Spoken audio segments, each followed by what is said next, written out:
70 million acres of wide open possibilities. Nevada is untouched. A place where the desert comes to life, the ground holds the history, and nature perseveres. All kinds of little sparrows and songbirds, northern flickers. I grab a pair of binoculars to explore the rich wildlife along the Amargosa River. Basically, winemaking is very simple. You add yeast. I visit an award-winning winery in the middle of the Mojave Desert.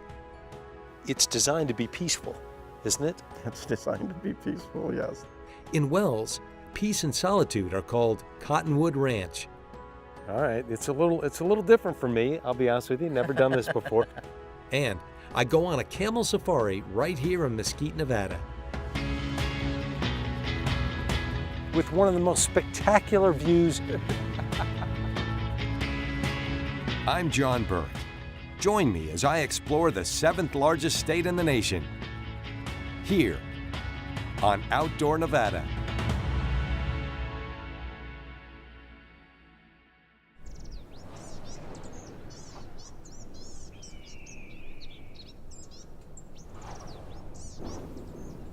Today I'm heading out to the Amargosa River Valley. I'm meeting with Len Warren. He's with the Nature Conservancy. And he's going to tell us all about the river system out there and all the birds that are in that area. Oh, you're going to love this guy. They don't call him the Birdman for nothing. In Oasis Valley, the Amargosa River runs close to its origin, Beatty, Nevada. The marshes here provide a sustainable community for wildlife, including local and migratory birds. Len, how are you? Hey, Good to see good you. to see you too. A bird aficionado, Len Warren works for the Nevada chapter of the Nature Conservancy as the Amargosa River Project Manager. Tell me about the Amargosa River and this valley and this whole system here. This right here where we are is the Nature Conservancy's preserve, which is in Oasis Valley, and which is a section of the Amargosa River. And what kind of birds do you normally encounter when you come out here? This section right here of the river, we often can find water birds like a great blue heron. This morning we just saw a nice red-tailed hawk. Owls early in the morning, sometimes in the daytime they can be hiding in here. All kinds of little sparrows and songbirds, northern flickers, beautiful red, bright red underwings, which is a medium-sized woodpecker. The National Audubon Society designated Beatty and the Oasis Valley as an IBA, Important Bird Area. The valley supports 21 bird species listed as priorities on the Nevada Partners in Flight Conservation Plan. You have always liked this, haven't you? Yes, since I was a little boy, I've been just focused on birds, and it's been a great thing for me in my life. Why? To me, it's something that is like completely outside myself. It doesn't have anything to do with me. It takes my mind off of daily life and problems, and it's a never-ending subject matter. What tools do you use when you come out here to get the peak experience? To really get good looks at birds, a good set of binoculars is important. And for someone who hasn't done it before, to get well practiced with them so that they can get a good look at a bird, you know, pretty much whenever they want. Bird field guides and smartphone apps come in handy for identifying distinct species. Some apps even have features that recognize birds through vocal cues. So this peaceful, beautiful place is called the Torrance Ranch. Tell me about it. This is a property owned by the Nature Conservancy. As you can see, it's a beautiful shady spot with trees, and right down here we've got a beautiful spring that's one of the tributaries to the Amargosa River. One of the longest underground rivers in the country, the Amargosa runs for 125 miles until it dissipates in Death Valley, the lowest point below sea level in the USA. The river supports creatures found nowhere else, like the Oasis Valley speckled dace and the Amargosa vole. Tell me about some of the birds that come through here. What kind of species? Are they migratory? A lot of people love to look for migratory warblers, and warblers are really small birds, quite colorful. It's kind of like a giant Easter egg hunt. They each have their own little pattern, and it's very fun to get good looks at them and If you haven't seen a particular one before, when you finally get a good look, it's one more check for your list, and it's part of the fun and the sport of bird watching. Warblers migrate through Oasis Valley during the spring and fall. As they settle down for the season, they sing from the cottonwoods and fly over the marshlands chasing insects. What is your favorite bird? My favorite bird is a bird called a Ep8, which is a small desert songbird with a beautiful big crest and a bright red eye, and it's a shiny black bird. Phainopeplas use the ability to mimic other birds when under distress from prey or human handling. They can reproduce at least 12 different bird calls. This is just south of Torrance Ranch, and this is the Spicer Ranch. So you can see there's stacks of birds out there, a lot of different kinds of blackbirds, meadowlarks. We saw a roadrunner over here, all kinds of birds of prey coming through here. So Spicer Ranch is really a great place to check out different birds in a really interesting habitat. And it is available to the public. Yeah, it's open to the public. Birders are welcome here as long as they park over in the parking lots and walk around the ranch. They're welcome to enjoy it and see a lot of birds here. With its flourishing ponds, Spicer Ranch provides a safe haven for wading birds and the endangered Amargosa toad. What are your ideas for the future of this area? Well, with my job for the Nature Conservancy, I hope to enhance the habitats along the river in the riparian areas, to increase the density of the trees and the patch size of the vegetation areas, to provide the best possible habitat that we can for wildlife without hurting the downstream water. Well, the whole river system has got the right man for the job. Thank you for everything you're doing, and thank you for that gift as well. Thanks, John.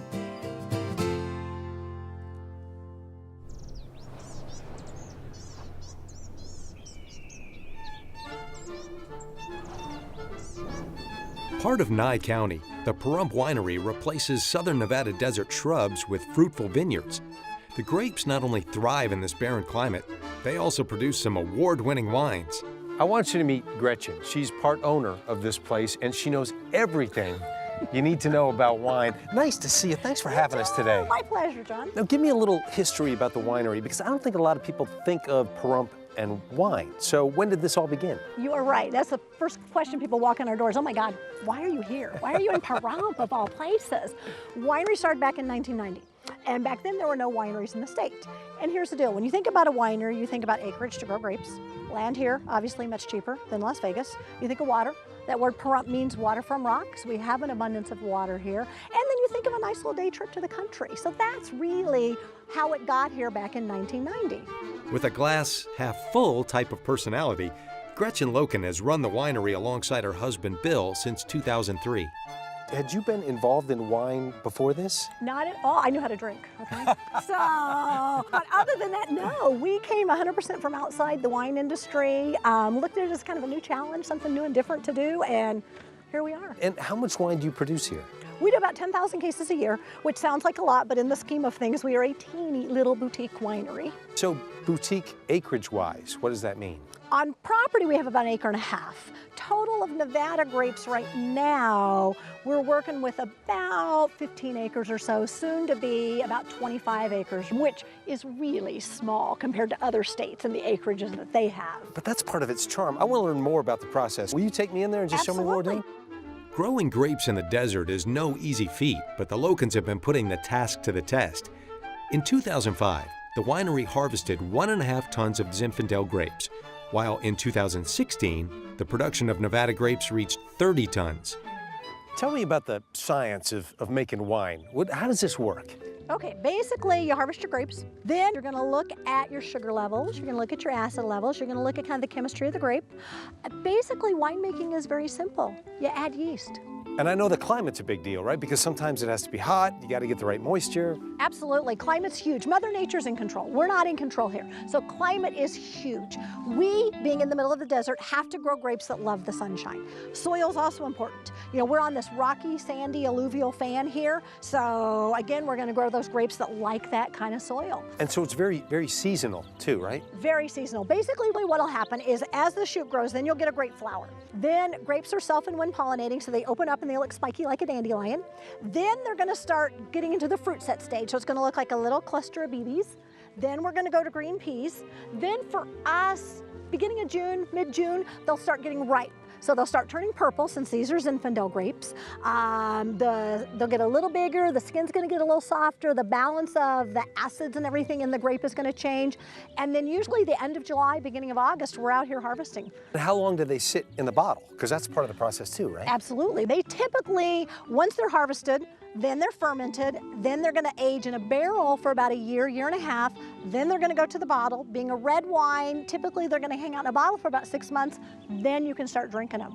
So you're looking at about a year and a half to a 2-year window from the time you harvest a red grape to the time you can start drinking it. In 2008, the Pahrump winery released the first commercial red wine ever produced in the state of Nevada. Since then, every bottle has contained a large amount of patience, nurture, and the Locan's endless dedication. You're obviously very passionate about this, and that's awesome. What exactly is it you love? I love being outside. Yeah, being in the vineyard is my favorite part of it. There's just something so wonderfully rewarding about watching something grow, knowing you had a part in how it grew. And then once it's grown, then you produce it, and then people come and they like it, and they enjoy it, and seeing that satisfaction in their face, it's like, that's just, you know, I made that, and you like it. So that is just so cool that that happens. It is really cool, and I see it just coming off your face how much you really enjoy it. And you have a festival, don't you? do. Tell me about that. We have a grape stomping festival. At the end of the season, you have a festival to celebrate that harvest is over, all the hard work, everything that came to fruition. So we do our grape stomping festival, and it's basically a big old party for the day to celebrate the end of harvest. You know, that's always been like something I've wanted to do. I think we can do that. You got some good feats there. We'll see how much Really? juice- Can we do that? We can do that. Let's smash some grapes. Okay. The practice of grape stomping can be traced back to the Roman Empire. It was part of the maceration process, in which color and flavor were extracted from the grape's skin, seeds, and stems. Now, you own this joint. How many times have you done this? Never. What? So this is a history, because I'm always working, so I never get to stomp. How can that be? So today I get to stomp. Well, stick around with me, kid. We're both rookies. All right. Okay. What do? We just... We step in. All right. You can use your barrel to hold on to. Okay. So you don't slip. And then Wow. you smush. So you see how much juice you can smush. I don't know how I feel about this. It's really weird. It's really...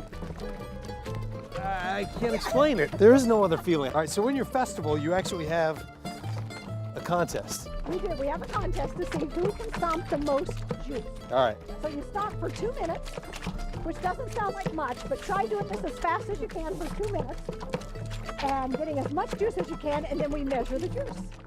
Following the footsteps of other Nevada wine pioneers, Bill and Gretchen are making their own history in this charming corner of the Pahrump Valley. As they like to say, the Locans and their wines are bringing gold to the Silver State. Moment of truth. Here we go. Bragging rights. That's right. Oh my gosh, look at how much I got. All right, you ready? Oh, I'm ready if I don't All right. spill it. In the measuring cup, because in it's the not going to measuring cup. Oh my Look gosh, at it, you're look gonna at it. need another one. be. You want some of mine? Oh, you too. You too. I think we're tied. I think you got a smidge more. Really? Really? Yeah. No, I got to give it to you. You tied. You tied. I think you won. I think you they won. both won. Either way, I'm not drinking that for a long time. I'm never drinking it. So. You are so much fun. Thank you so much for having us out here today. Really appreciate it. Beautiful, beautiful spot, and you got a lot of good things going on here, so I wish you continued success. Thank you. Thank you, thank you. Absolutely. Come again anytime. You know I will.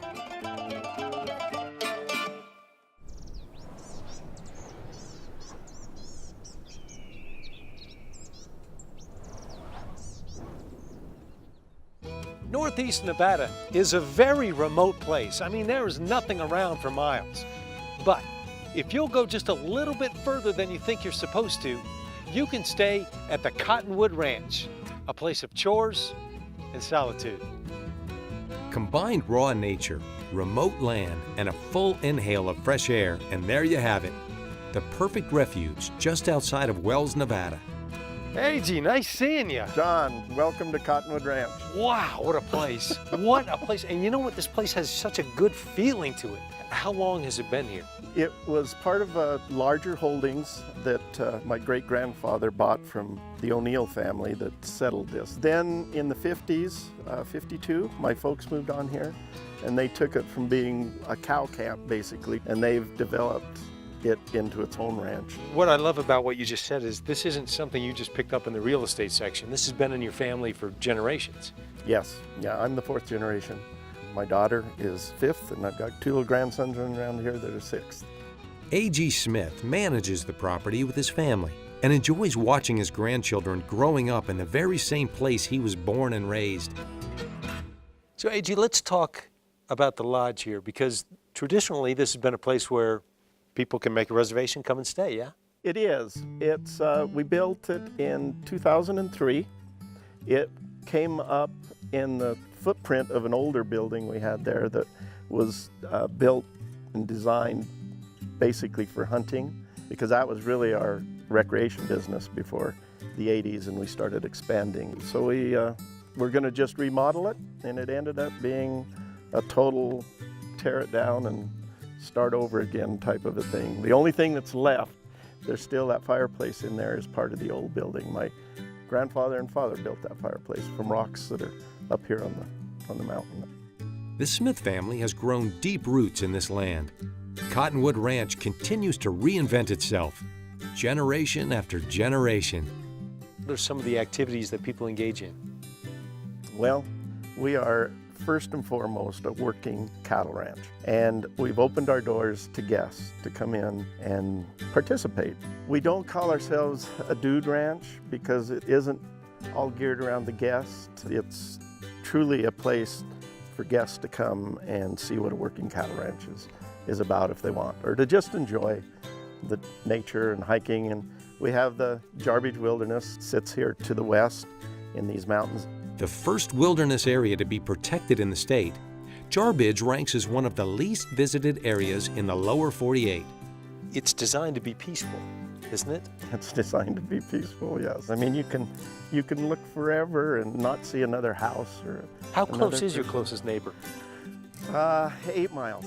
8 miles. Yeah. You ever open up the window and say, hey, turn it down, will you? Don't need to do that. Yeah, don't need to do that.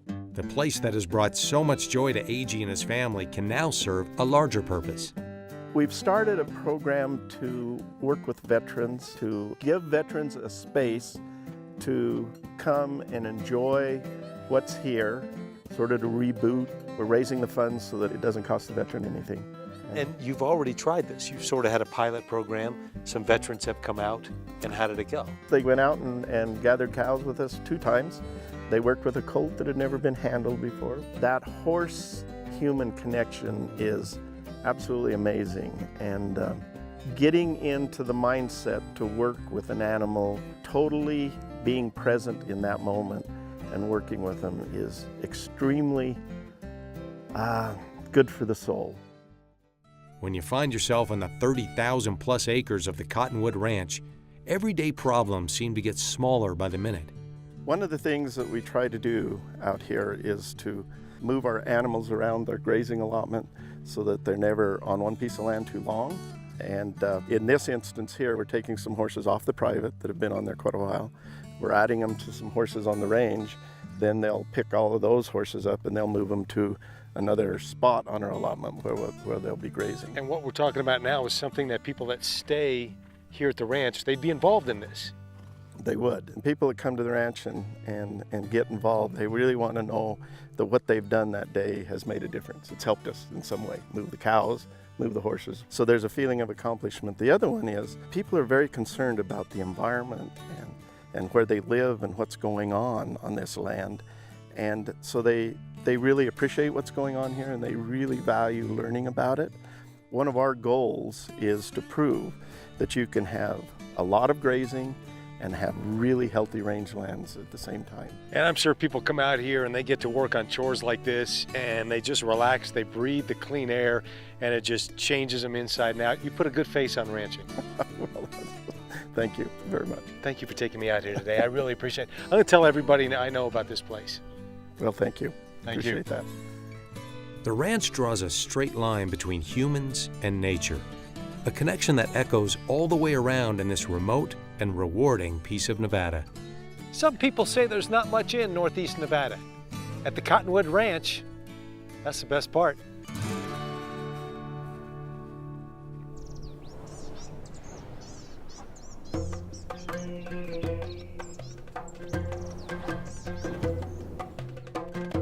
Author Michael Ondaatje once wrote that the desert could not be claimed or owned, that it shifted like cloth, and had 100 shifting names.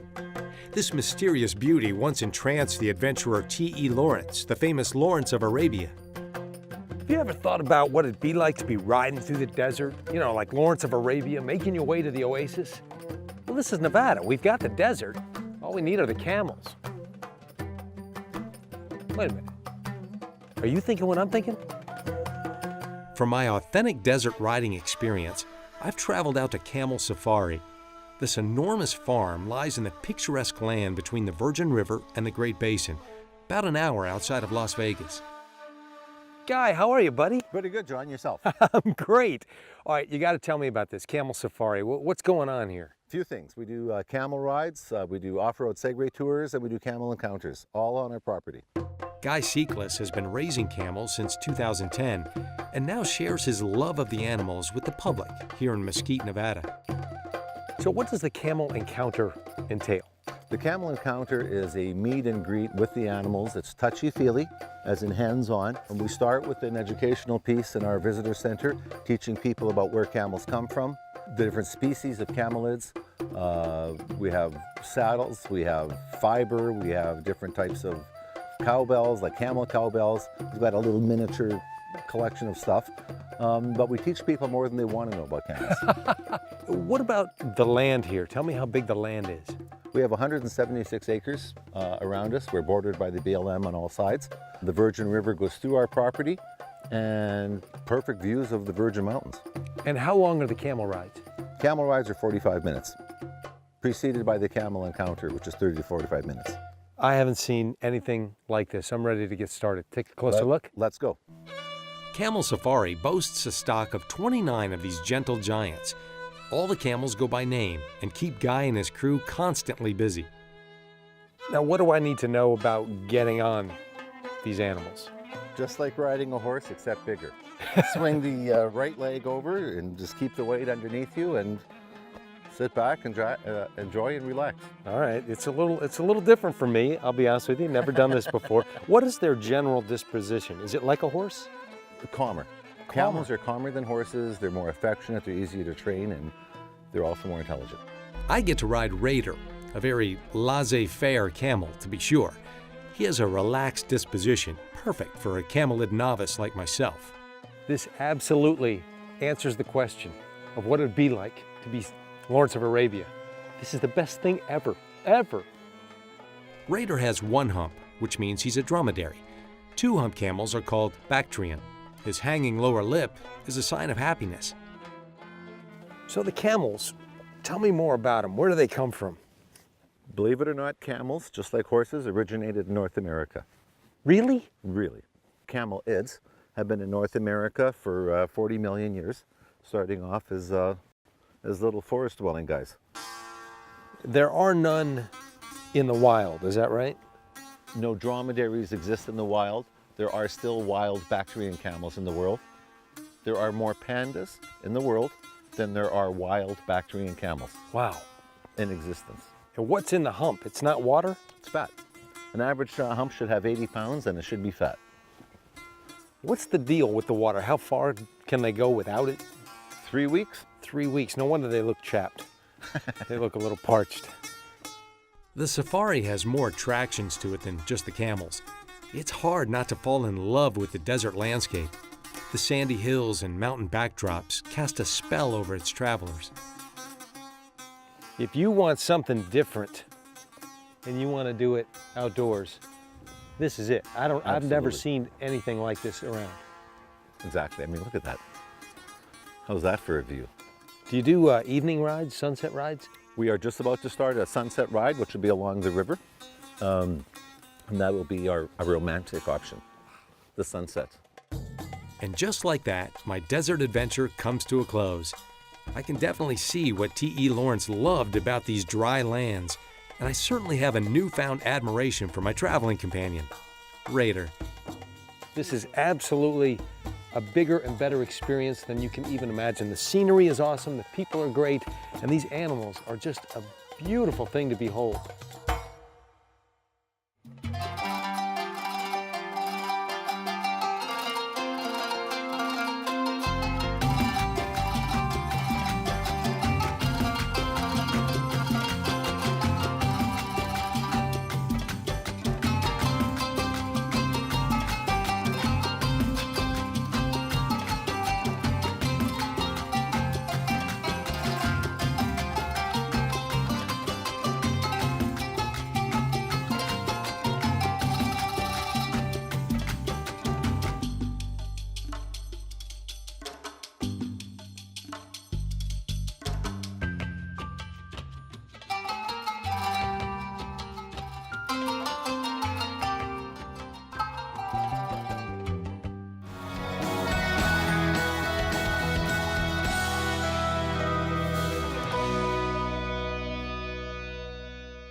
Support for Outdoor Nevada comes from Jaguar Land Rover Las Vegas and Jaguar Land Rover Reno, inspiring the spirit of adventure with confidence in any terrain or conditions. Information at jlrlv.com or jlrreno.com.